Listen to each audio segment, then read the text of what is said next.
Ibu, silakan duduk. Ya Bu. Suaminya juga boleh masuk ya. Perkenalkan, saya Bidan Tria ya Bu ya. Ini Ibu Marni ya. Umurnya 25 tahun, kemarin melahirkan di sini ya Bu ya. Iya. Alhamdulillah bayinya sehat, gede. Anak pertama 3.300 gram ya Bu ya. Panjangnya 48 cm. Gimana Ibu? Ada yang bisa saya bantu nih sebelum Ibu pulang? Ya Bu, ini kan kita belum anak pertama ya, jadi belum tahu bagaimana cara merawat bayi, Oh, gitu. sehari-harinya gimana gitu. Oh iya, baik, nanti bapaknya boleh, orang tuanya boleh masuk juga. Nanti biar saya jelaskan sekalian biar nggak banyak tanya ya. Nanti saya akan jelaskan tentang perawatan bayi baru lahir sehari-hari. Untuk waktunya sebentar, 5-10 menit ya Bu ya. Sebelumnya udah pada siap ini mendengarkan, kira-kira 2 orang saja ya Bu ya, sama suami aja kalian ya. Bapak masuk ya Pak ya. Oke, saya sekarang dulu. Ibu nggak ada keluhan sekarang? Tidak ada Bu. Nggak ada ya. Oke, tujuannya apa? Tujuannya agar ibu bisa merawat bayinya, dan juga nanti kalaupun ada apa-apa ibu tidak bingung ya kan. Nah, yang pertama itu saya akan jelaskan itu pemberian ASI. Ibu sudah keluar belum ASInya? Oh, sudah sedikit-sedikit Ya.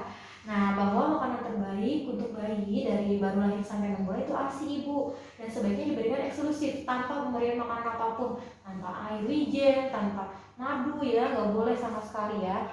Nah, ASI itu baiknya diberikan berapa? 8 kali sehari atau semaunya bayi. Kalau bayinya tidur bisa dibangunkan ya Bu ya. Nah, untuk ibu dan keluarga itu harus yakin bahwa cuma ASI yang bisa memenuhi kebutuhan bayinya. Jadi jangan berpikiran bahwa ASI saya tidak cukup ya Bu ya. Nah, yang kemarin keluar itu ada kekuningan, sekental ya Bu ya, seperti susu itu namanya kolostrum, nggak apa-apa, diberikan saja kepada bayinya karena itu mengandung imun yang sangat tinggi dan juga bergizi untuk zat kekebalan tubuh. Nggak apa-apa, semakin sering disusui semakin banyak ASINya. Kemudian untuk cara menjaga kebersihan dan kehangatan, ibu bisa dipeluk bayinya ya Bu ya, digendong. Kemudian jangan diletakkan di bawah kipas, bawah AC ya Bu ya, diselimuti. Kemudian baju itu harus yang nyaman buat bayi karena sensitif, harus yang lembut, jangan yang kasar, yang hangat, kering dan juga bersih. Kalau basah nanti takutnya kedinginan bayinya ya Bu ya. Kemudian dipakai topi, sarung tangan, sarung kaki, kemudian mengganti popok minimal 3 jam sekali sih yang saya anjurkan kalau misalkan udah penuh ya Bu ya. Kemudian diraba telapak kakinya, telapak tangannya dingin atau enggak ya, dicek. Pokoknya bayi itu yang penting jaga kehangatannya, jangan sampai dingin. Kemudian kalau misalkan cuaca lagi panas gitu ya, boleh dinyalakan AC tapi jangan terlalu dingin ya, disesuaikan suhunya. Kemudian posisi tidur yang baik buat bayi itu sebaiknya bareng sama ibu ya, di sebelah ibu, agar kalau bayinya menangis ibu bisa langsung bangun, nyusuin seperti itu. Terus kalau misalkan nih di daerah ibu banyak nyamuk, diusahakan memakai kelambu agar bayinya tidak merah-merah atau nanti takutnya malaria ya Bu ya. Nah, biasanya itu posisi ibu dan bayi bagusnya terlentang. Kalau misalnya tidak lagi nyusu, kalau nyusu miring ya, jangan tengkurap, takutnya hidungnya tertutup jadi nanti nggak bisa bernafas ya Bu ya. Untuk perawatan tali pusat sebelumnya ibu cuci tangan dulu, mungkin bayinya mandi. Kemudian jangan dibungkus tali pusat, jangan mengoleskan cairan atau apapun, nggak usah pakai betadine ya Bu ya. Nah, setelah mandi dibersihkan pakai minyak telon, dihindari daerah tali pusat. Kemudian letakkan pempes di bawah tali pusat, jangan di atasnya, nanti lembab ya. Kemudian jaga tali pusat tetap kering. Nah, kalau misalkan tali pusatnya kotor, dibersihkan dengan air DTT, air yang udah mendidih, didiamkan selama 20 menit ya. Jadi itu air steril namanya ya. Kemudian bisa menggunakan kain bersih atau kasa ya, dibersihkan di daerah yang kotor. Kemudian perhatikan terinfeksi, adanya kemerahan, nanah ya, ataupun berbau Bu, nanti bisa, ini kok perbedaannya yang normal dan yang tidak normal nanti bisa dilihat ya Bu ya. Biasanya ada pembengkakan di area udangnya ya. Nanti kalau misalkan ibu mengalami tanda-tanda tersebut bisa dibawa ke fasilitas kesehatan atau ke sini sebelum kontrol, nggak apa-apa ke sini ya. Nah, untuk cara mengukur bayi dengan termometer bisa di ketiak ibu, tapi kalau dipijat bisa di jidat ya. di ujung sini dahi ya.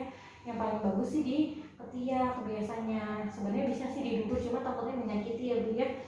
Kemudian tanda bahaya, bayinya itu tidak menyusu, muntah Ibu. Muntah sama gumoh beda ya.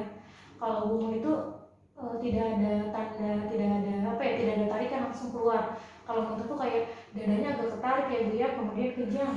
Kalau bayi tidak bergerak, tidak nangis, terus lihatnya ke atas, Ibu perhatikan tangan dan kakinya. Kalau kejut-kejut berarti dia kejang. Kemudian bergerak hanya dirangsang, takutnya lemas, kekurangan gula, kekurangan nutrisi bayinya ya.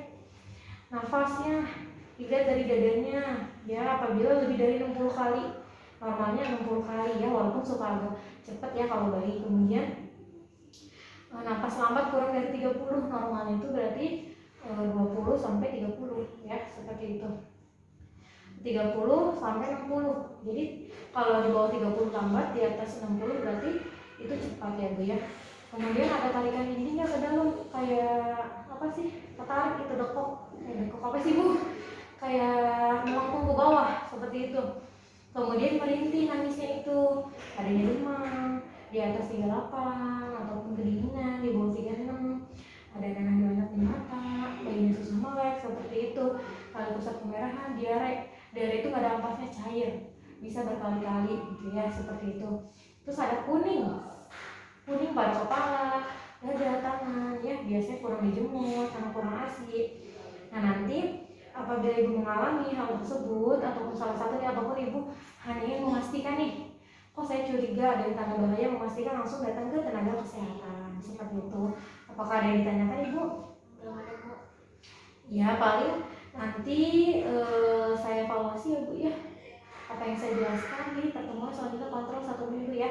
Di sini saya evaluasi ya Bapak Ibu, bagaimana sih cara merawat tali pusat. Dari pusat habis mandi pokoknya dikeringin, habis itu gak usah dikasih apa-apa. Terus kalau mau pakai popok di bawah tali pusatnya. Terus jaga ke jangan sampai basah. Iya kayak gitu kurang lebih ya Bu ya. Mudah-mudahan sih aman-aman aja, cepet puput ya Bu ya. Mungkin itu saja yang bisa saya sampaikan. Saya catat Ibu ya Bu untuk yang kemarin, imunisasinya juga. Sehat selalu, sampai ketemu seminggu lagi. Nanti saya evaluasi apakah sudah puput atau belum, sudah bisa merawat bayinya atau belum. Terima kasih.